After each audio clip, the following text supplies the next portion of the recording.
So hello বন্ধুগণ, তোমরা সবাই কেমন আছো? আমি তো বেশ ভালোই আছি। তো এটা হচ্ছে আমার চ্যানেলের মধ্যে ফার্স্ট ব্লগ। তো আপনারা পুরো ভিডিওটা দেখবেন, স্কিপ করবেন না।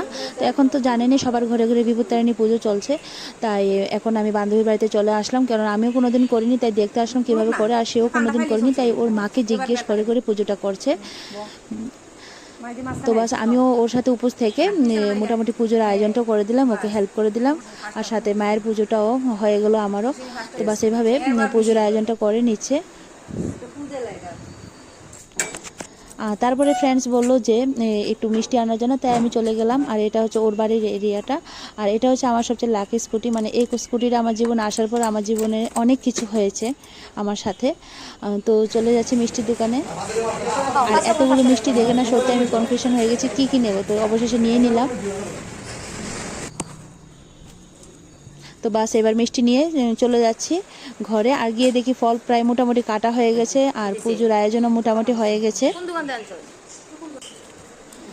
আর এই যে আমি আর আমার ফ্রেন্ডস মিলে এখন ওই বেদানাটা কাটছি। যেহেতু আমার এক হাতে ক্যামেরা ছিল, তাই আমি দুই হাতে ধরতে পারছি না। আর ভোগের জন্য নারকেলও কেটে নিয়েছি, আর নারকেল কাটাটা আমার ভীষণই কষ্ট হয়, তবু কেটে নিয়েছি, ভোগে লাগবে। আর মোটামুটি পুজোর আয়োজনটা হয়ে গেছে। তো এবার আমরা পুজো করতে বসে গেছি।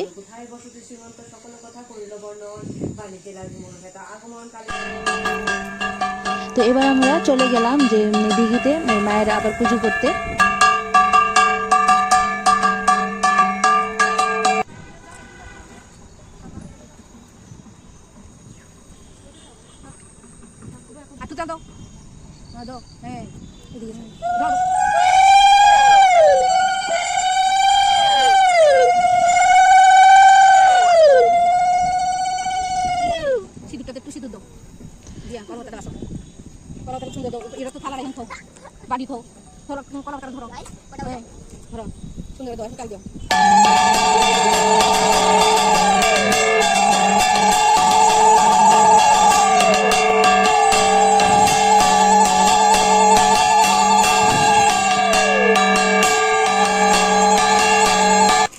তো তারপর পুজো শেষ হওয়ার পরে তারপরে চলে আসলাম রান্নাঘরে। আমি বলছি আমি একটু হেল্প করি, তাই একটু সবজি কেটে নিচ্ছি। আর এখানে খিচুড়ির আয়োজন হচ্ছে, কারণ পুজোর দিন সবাই নিরামিষ খায়।